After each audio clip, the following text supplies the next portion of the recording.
Drone adalah segalanya dalam perang di Ukraina. Itu sudah jelas selama bertahun-tahun dalam perang yang semakin ditentukan oleh negara mana yang mampu menciptakan teknologi drone terbaik. Rusia dulu unggul dalam jumlah, tapi kini tidak lagi. Rusia tidak pernah unggul dalam teknologi. Ukraina selalu menjadi inovator. Dan sekarang setelah 4,5 tahun berperang, satu hal menjadi sangat jelas. Ada penguasa dan pecundang dalam perang drone. Rusia adalah pihak yang kalah. Jika Anda masih ragu atau berpikir Rusia memenangkan perang drone, lihat saja apa yang Ukraina lakukan pada mereka. Pada tanggal 19 Juli, sebuah klip menarik muncul di X yang dibagikan Jay dan Kiev. Video ini menunjukkan evolusi menarik dalam peperangan berbasis drone Ukraina yang tak terduga. Evolusi mungkin tidak langsung tampak saat penayangan pertama. Kita melihat sebuah drone Ukraina membawa sesuatu di ujung sebuah kabel panjang. Mungkinkah itu sebuah bom? Sebuah paket suplai. Keduanya tidak akan mengubah jalannya perang, meski aneh melihat benda ini tergantung jauh di bawah drone. Ternyata bukan keduanya. Yang tergantung di ujung kabel itu adalah robot darat Ukraina atau UGV yang telah diangkat ke udara oleh drone Ukraina dan sedang dibawa kemungkinan ke tempat manapun yang dibutuhkan Ukraina untuk melakukan serangan atau menjalankan tugas logistik. Dalam 8 detik rekaman, kita lihat keahlian sejati Ukraina beraksi. Sebuah drone pembom berat telah mengangkat dari tanah apa yang disebut Euromaidan Press sebagai robot darat peledak. Implikasinya sangat besar. Drone pembom sesuai namanya menjatuhkan bom ke posisi Rusia. UGV peledak adalah hal yang berbeda. Mereka masih bisa memberikan daya ledak sebanyak bahkan lebih dari bom yang biasanya dijatuhkan, tetapi cara kerjanya berbeda. UGV bisa dijatuhkan ke tanah, lalu diarahkan ke target yang diinginkan. Bom yang biasanya akan memantul dari permukaan keras bunker Rusia, kini telah digantikan oleh UGV kamikaze yang bisa langsung masuk ke dalam bunker tersebut dan meledakkannya dari dalam. Dan inilah yang tidak ingin dipikirkan oleh para komandan Putin saat mereka mencoba mencari cara baru untuk mengklaim bahwa Rusia entah bagaimana sedang memenangkan perang ini. Jika Ukraina bisa melakukan operasi UGV seperti ini sekali, mereka bisa melakukannya berulang kali. Segera pemandangan UGV bermuatan bahan peledak yang dibawa melintasi medan perang. Mungkin dikawal drone FPV yang membidik setiap tentara Rusia yang keluar dari perlindungan untuk mencoba melumpuhkan UGV akan jadi pemandangan umum di Ukraina. Meski kita tak tahu nasib akhir UGV di rekaman itu, sebagai robot darat bermuatan peledak, kita bisa memperkirakan kemungkinan selanjutnya. Sebuah target Rusia berhasil ditembus, lalu dihancurkan. Ada preseden untuk penggunaan UGV oleh Ukraina untuk menyerang. Ukraina juga tidak selalu bersikap halus tentang hal itu. Pada bulan Januari lalu, tentara dari Korps Angkatan Darat Ketiga Ukraina memuat sebuah UGV dengan 12 ranjau, yang kemudian dibawa UGV itu sejauh 20 km sebelum meledakkan sebuah bunker Rusia. Operasi tempur UGV telah menjadi jauh lebih canggih sejak saat itu. Pada April, Ukraina memakai robot darat untuk merebut posisi Rusia yang dipuji Presiden Volodymyr Zelensky sebagai operasi pertama di dunia. Satu lagi pencapaian yang pertama di dunia terjadi pada Juli saat Ukraina memakai drone maritim untuk mengangkut UGV ke Kinburn Spit yang menyebabkan UGV tersebut melepaskan tembakan ke posisi Rusia. Dan pada tanggal 17 Juli, Forbes melaporkan Ukraina kembali berhasil merebut sebuah lokasi infiltrasi Rusia, menggabungkan drone dan robot untuk melumpuhkan kelompok Rusia di dekat Dobropelia. Potensi tempur dari evolusi strategi drone Ukraina ini sangat besar. Bayangkan sebuah armada kecil UAV, masing-masing membawa robot untuk berbagai tujuan. UGV kamikaze dijatuhkan lebih dulu. Dengan perlindungan drone FPV, mereka masuk posisi Rusia lalu meledak. Di belakang mereka ada UGV tempur lain dengan senapan mesin berat yang menembaki posisi hancur dan menyampaikan pesan lewat pengeras suara agar para penjajah menyerah atau mati. Jika perlu, robot darat membawa perbekalan kini bisa diterbangkan ke medan tempur untuk mendukung pasukan Ukraina. Hal ini mungkin karena Ukraina telah menemukan cara mengangkut UGV lewat udara. Inilah penguasaan sejati. Ukraina benar-benar menjadikan perang drone sebagai semi. Namun, apa yang kita lihat di sini hanyalah gambaran kecil dari kenyataan yang sudah terlalu lama harus dihadapi Rusia. Kedua belah pihak memiliki drone. Tetapi ketika berbicara tentang siapa yang paling ahli menggunakannya dan siapa yang mampu berinovasi dengan strategi yang tidak pernah diduga pihak lawan, Ukraina selalu unggul. Apa yang kita lihat di darat dan udara menyampaikan pesan yang sama berulang kali. Orang yang mengira Rusia menang perlombaan drone itu salah. Ukraina unggul. Dan sudah seperti itu selama sebagian besar tahun 2026. Mari kita fokus pada UGV sebentar. Evolusi UGV, baik dari segi desain maupun berbagai penggunaannya dalam perang Ukraina, sangat luar biasa. Teknologi ini dulunya hampir sepenuhnya bersifat logistik. Banyak robot darat masih menjalankan fungsi seperti ini karena mereka mengantarkan pasokan di garis depan menggantikan tentara dan bahkan digunakan untuk mengevakuasi pasukan, membawa mereka kembali ke tempat aman di belakang garis depan. Namun kita juga melihat UGV makin sering dipakai untuk tempur. UGV sekarang dipasangi senapan mesin, memungkinkan mereka menembaki posisi musuh dan membawa bom yang bisa mereka gunakan untuk meledakkan posisi tersebut hingga hancur. Beberapa UGV dilengkapi penglihatan malam termal, memungkinkan operasi dalam kegelapan. Euromaidan Press melaporkan UGV Kamikaze yang kini muncul di medan perang bahkan mampu melakukan hal yang tidak bisa UAV Ukraina lakukan, langsung masuk ke bunker terbuka atau mendekati peralatan lalu meledak. Ukraina menyadari UGV berpotensi mengubah permainan dan kini berinvestasi besar untuk membawa sebanyak mungkin UGV ke medan perang. RBC Ukraine melaporkan bahwa Ukraina membangun 25.000 UGV selama paruh pertama tahun 2026. Dengan asumsi jadwal produksi paruh kedua tahun ini sama, Ukraina kemungkinan besar akan mencoba membangun lebih banyak lagi. Itu berarti 50.000 UGV telah dibangun dan berada di medan perang pada akhir tahun. Para komandan Ukraina mulai menyebut robot darat ini sebagai kavaleri baru karena mereka bisa menyelesaikan misi yang sebelumnya mengharuskan nyawa personel Ukraina dipertaruhkan. Dan sebagai tambahan konteks, Ukraina membangun 15.000 UGV pada tahun 2025. Jumlah di tahun 2026 bisa jadi lebih dari 3 kali lipat. Selain membangun, Ukraina juga sering memakai UGV. Pada bulan Juni, robot darat ini secara kolektif melaksanakan 16.676 misi, sebuah rekor baru, dan mereka melampaui 65.000 misi secara total pada akhir bulan. Jumlah misi bulanan UGV yang selesai meningkat lebih dari 2 kali lipat dari 7.495 di Januari hingga saat ini, yang benar-benar luar biasa. Teknologi ini baru ada beberapa tahun terakhir. Sekarang Ukraina tak hanya menguasainya, mereka juga memanfaatkan keunggulan UGV di medan perang. Rusia berusaha mengejar ketertinggalan, sementara Ukraina menjadi inovator dan Rusia hanya meniru. Laporan Pravda 1 Mei menyebutkan Rusia kini memiliki minimal 20 jenis UGV sendiri. Namun, Rusia belum mengerahkan robot-robot seperti ini dalam skala yang mendekati apa yang telah dilakukan Ukraina. Tentu saja mereka tidak memakainya untuk merebut posisi atau membawanya ke medan tempur dengan drone. Itu semua adalah inovasi Ukraina.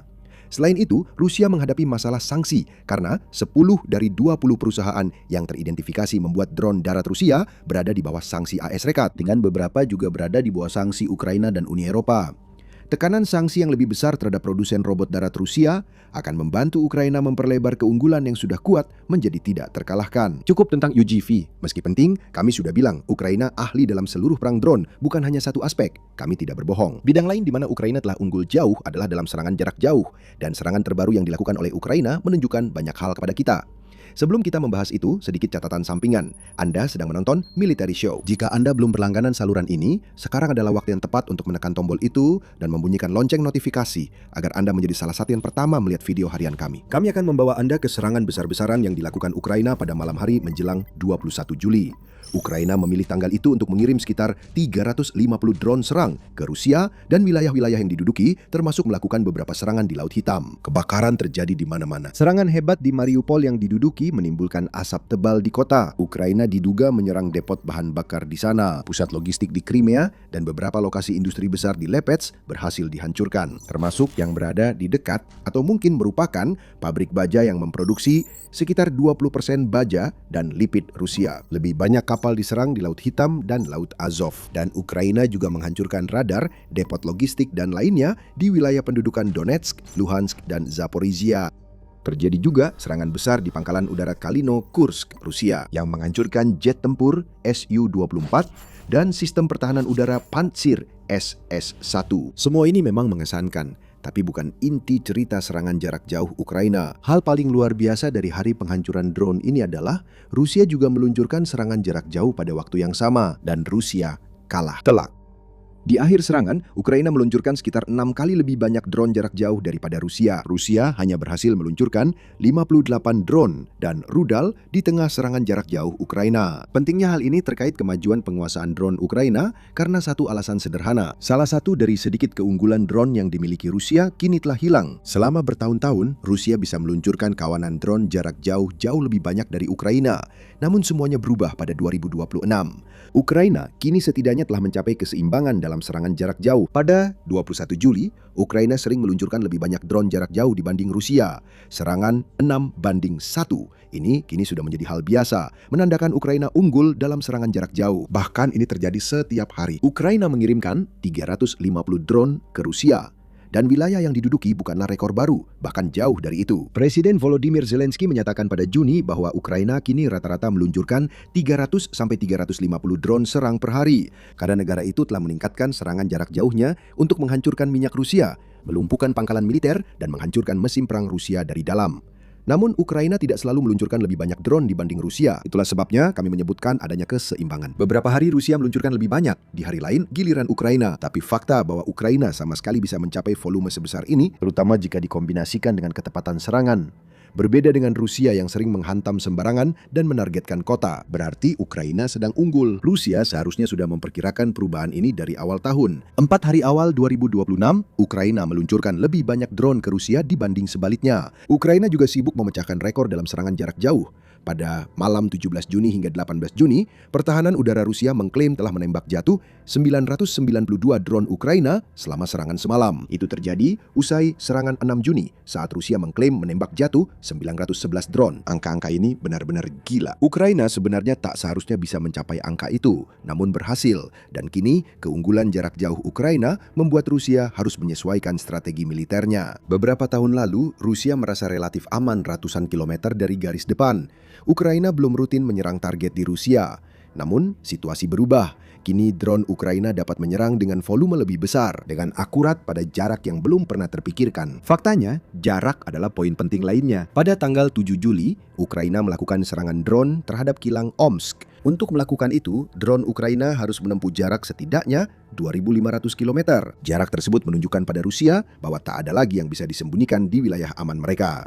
Rusia pun tak mampu mencegat serangan-serangan ini. Memang, Kementerian Pertahanan cenderung mengklaim catatan pencegatan yang sempurna. Tetapi kementerian yang sama juga akan memberitahu Anda bahwa itu adalah puing-puing drone yang kebetulan mengenai sasaran secara langsung, tepat seperti yang diinginkan Ukraina, dan bukan drone itu sendiri. Rusia harus menerima bahwa segala hal dalam radius 2.500 km dari Ukraina kini jadi target. Atau harus investasi besar-besaran pada pertahanan baru untuk melindungi area di belakang garis depan.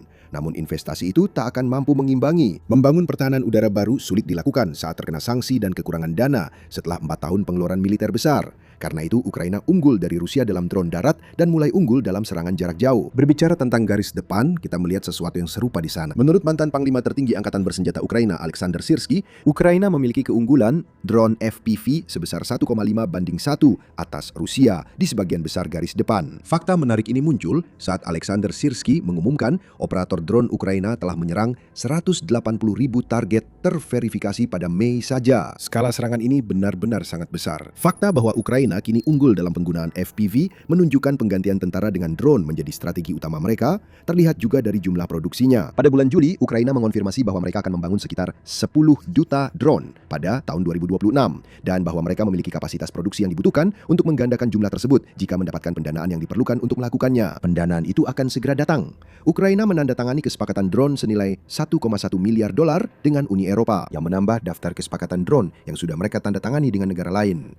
Model kerjasama 20 negara untuk produksi drone juga sedang dibangun, kata Zelensky, yang akan membantu Ukraina lebih unggul. Ukraina juga unggul dalam drone pencegat. Rusia masih mengandalkan sistem pertahanan udaranya yang dirancang untuk rudal dan pesawat dalam menembak jatuh drone. Ukraina membangun generasi baru drone pencegat. Biaya dan efektivitas sangat penting. Drone pencegat bisa menghancurkan drone serang tipe Shahid seharga $50.000 per unit, dengan biaya jauh lebih rendah. Misalnya, satu unit Sting Interceptor hanya memerlukan biaya $2.500 untuk dibuat Ukraina. Ukraina kini membangun lebih banyak dan lebih baik drone untuk pasukan garis depan, serta berinvestasi pada drone murah di belakang, guna mengurangi ancaman dari kampanye jarak jauh Rusia. Kuncinya tetap inovasi. Ukraina inovatif, Rusia tidak. Itulah mengapa satu pihak ahli perang drone, yang lain hanya meniru.